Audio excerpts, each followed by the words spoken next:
लुधियाना के सुनील और उसकी बीवी रीटा एक अच्छे और संपन्न परिवार से ताल्लुक रखते थे। एक दिन रीटा की भाभी उसके घर आती है। रीटा, तुझे तो पता है तेरा भाई कुछ नहीं करता, ऊपर से 2 बच्चों की जिम्मेदारी, बेटी भी बड़ी हो गई है। तू तो बुआ है, कुछ मदद कर सकती है तो कर देना। कहाँ पैसे हैं भाभी, बस समझ लो किसी तरह हम लोग भी दिन काट रहे हैं। 2 ही तो कार है और मेरी बेटी भी बड़ी हो रही है। अब उसके लिए कार लेनी है तो 10 लाख का खर्चा तो लग ही जाएगा। तभी वहाँ सुनील आ जाता है।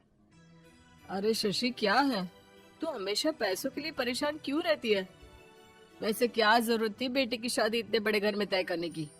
अरे पैसे नहीं थे तो ऐसे ही कर देती कहीं शादी। इतने बड़े होटल में क्यों कर रही है शादी? लेकिन यहाँ तो मामला शादी का है, डेट तय है। दरअसल तेरे भतीजे के पीएफ के पैसे आने हैं, पर उसमें देर हो रही है। जैसे ही पैसे आ जाएंगे मैं तेरे अकाउंट में डलवा दूंगी। ठीक है, हम लोग सोचकर बताएंगे। तभी वहाँ भतीजा आ जाता है। फूफा जी, आप लोग ही मदद कर सकते हैं, वरना तो कैसे काम होगा समझ में ही नहीं आ रहा। मैं वादा करता हूँ जैसे ही पैसे आ जाएंगे मैं आप लोगों को वापस कर दूंगा। हाँ भाई, ठीक है। अब देख भाई, हमारे लड़के तो सारा दिन घर पर पड़े रहते हैं, ना कमाते हैं ना कुछ कमाने की इच्छा रखते हैं। लेकिन चल, ये ले, कितने पैसे चाहिए? जी 4 लाख रुपए। ठीक है, लेकिन पैसे ध्यान से वक्त पर वापस लौटा देना।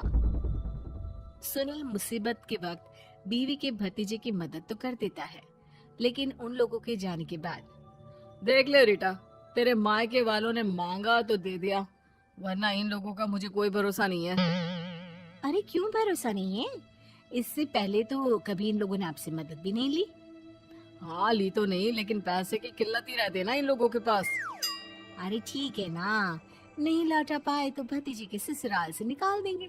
सुना है बड़े घर में शादी हो रही है। सुनील और रीटा पैसे तो दे देते हैं, लेकिन अगले रोज ही। हाँ भाई साले साहब, क्या हाल है? ठीक हूँ जीजा जी। क्या बात है, सालों बाद आपका फोन, जरूर कोई बात होगी, बताइए ना।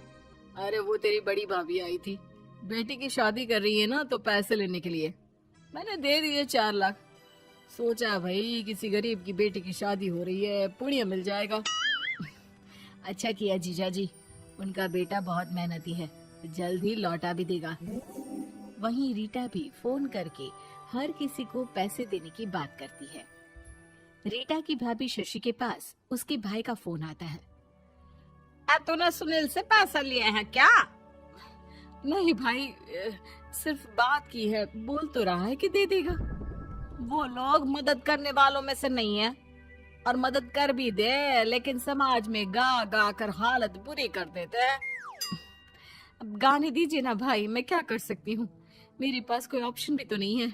बेटी की अगले हफ्ते शादी जो है।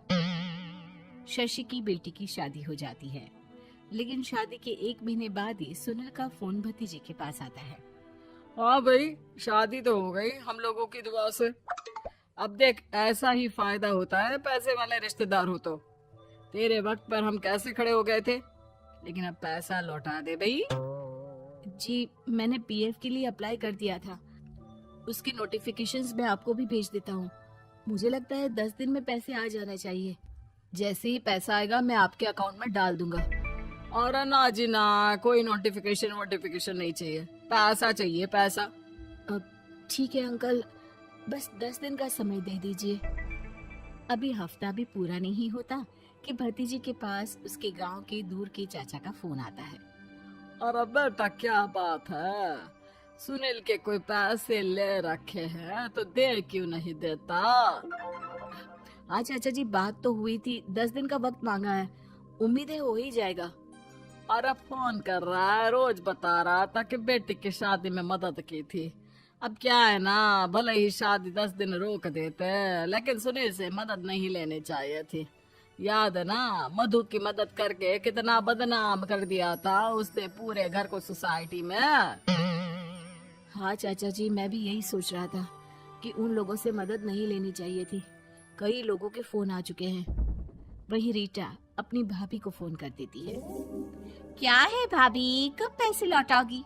पता है ना ये कितना बोल रहे थे, तुम्हारे बोलने पर मैंने पैसे दिए हैं।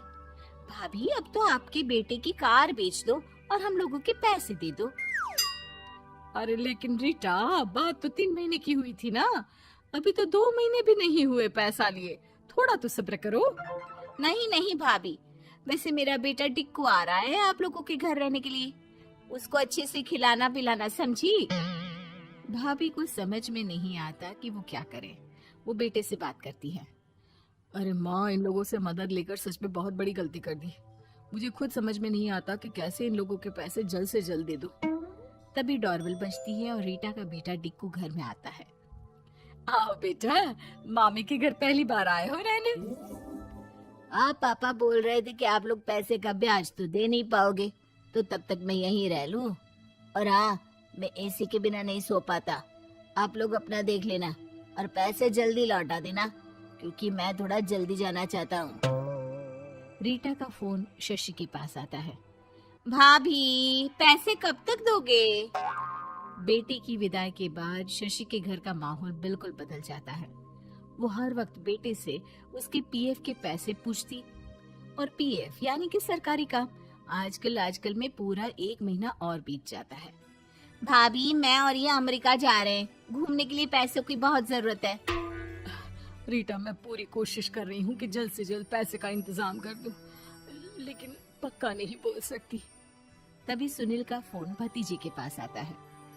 देख माना 3 महीने की बात हुई थी पैसे लौटाने के लिए, लेकिन अभी मुझे पैसों की काफी जरूरत है। मैं अमेरिका जा रहा हूँ, तो पैसे मैंने किसी से ब्याज में पकड़ लिए हैं। तू हर महीने 4 लाख का 20,000 ब्याज डाल देना मेरे अकाउंट में। सुनील फोन रख देता है, लेकिन भतीजा काफी परेशान हो जाता है। वो ऑफिस से शाम को घर आता है कि माँ पूछती है, क्या हुआ बेटा? बेटा माँ को सारी बात बता देता है। माँ भगवान के सामने हाथ जोड़कर खड़ी हो जाती है और रोने लगती है कि तभी बेटे का मोबाइल पर मैसेज बजता है। माँ, पीएफ के पैसे आ गए। और वो ऑनलाइन ही सुनील के पैसे वापस कर देता है। भला हो भगवान का। लेकिन आज एक बात तो समझ में आ गई, मदद हमेशा उन लोगों से लो जो मदद के बदले आपसे मदद में दी गई रकम ही वापस लें, ना कि समाज में आपकी इज्जत।